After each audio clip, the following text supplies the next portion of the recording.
Assalamualaikum warahmatullahi wabarakatuh. Perkenalkan, nama saya Intan Zara Sa'bania, absen 11 dari 11 MIPA 8. Perkenalkan, nama saya Diva Salisa Salsabila, absen 9 dari 11 MIPA 8. Perkenalkan, nama saya Siti Fatimah, absen 37 dari 11 MIPA 8. Saya Joyvonya Awalaya Putri, absen 13 dari 11 MIPA 8. Pada presentasi kali ini, kami akan mempresentasikan LKPD tentang komponen penyusun darah, golongan darah, dan transfusi darah, mekanisme pembekuan darah, struktur dan cara kerja jantung, macam-macam pembuluh darah, dan mekanisme sistem peredaran darah.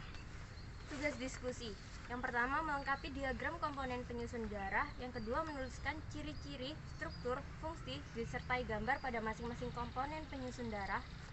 Yang ketiga, memberikan keterangan gambar macam-macam sel darah putih dan menuliskan ciri-ciri jenis sel darah putih. Yang keempat, mengidentifikasi perbedaan macam golongan darah. Yang kelima, melengkapi diagram mekanisme pembekuan darah.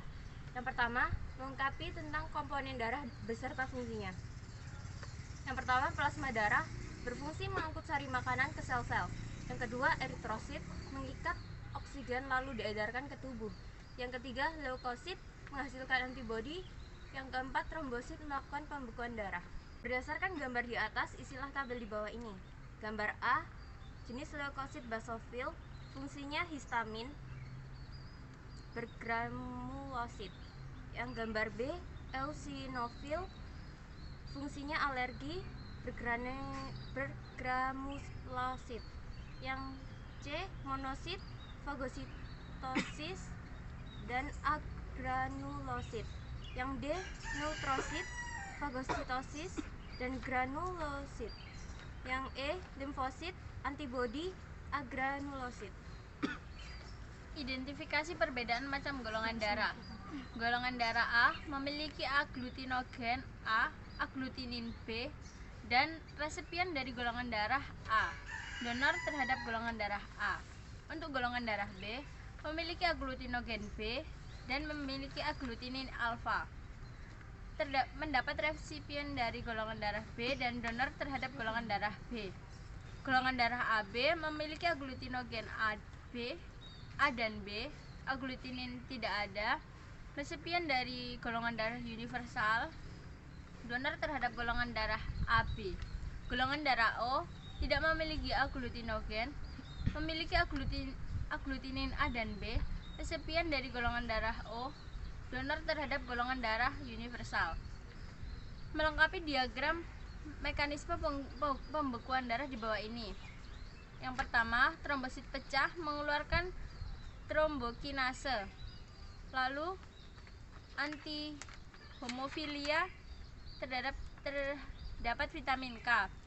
Protombin menuju ke trombin melewati kalsium menjadi fibrinogen menjadi fibrin. Perhatikan anatomi jantung di bawah ini. Cocokkanlah gambar dengan pilihan jawaban yang telah disediakan. Pada panel nomor 1 terdapat aorta. Pada panel nomor 2 terdapat arteri pulmonalis. Pada panel nomor 3 terdapat serambi kiri. Pada panel nomor 4 terdapat bilik kiri. Pada panel nomor 5 terdapat bilik kanan. Pada panel nomor 6 terdapat serambi kanan. Pada panel nomor 7 terdapat katup pulmoner. Pada panel nomor 8 terdapat vena cava superior. Pilih tabel perbedaan macam-macam pembuluh darah, pembuluh arteri, dan pembuluh vena. Sifat dinding arteri tebal elastis, sifat dinding vena tipis tidak elastis. Sifat arah aliran arteri menuju jantung, sifat arah aliran vena menuju ke jantung. Sifat tekanan darah arteri kuat atau terasa, sifat tekanan darah vena lemah. Sifat letak arteri tersembunyi, sifat letak vena banyak di sepanjang pembuluh. Sifat fungsi arteri membawa darah kaya oksigen ke seluruh tubuh.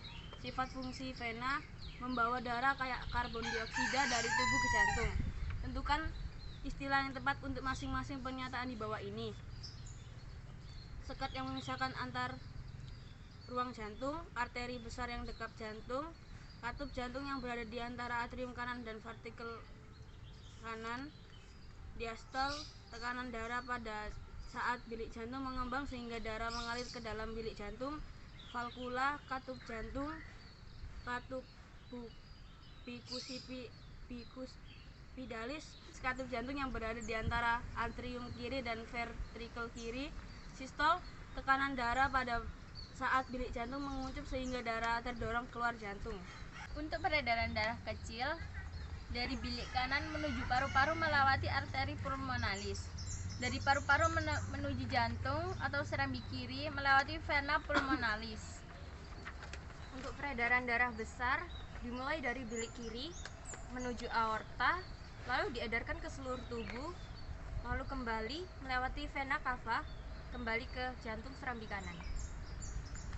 Sekian presentasi dari kami. Mohon maaf apabila ada salah kata.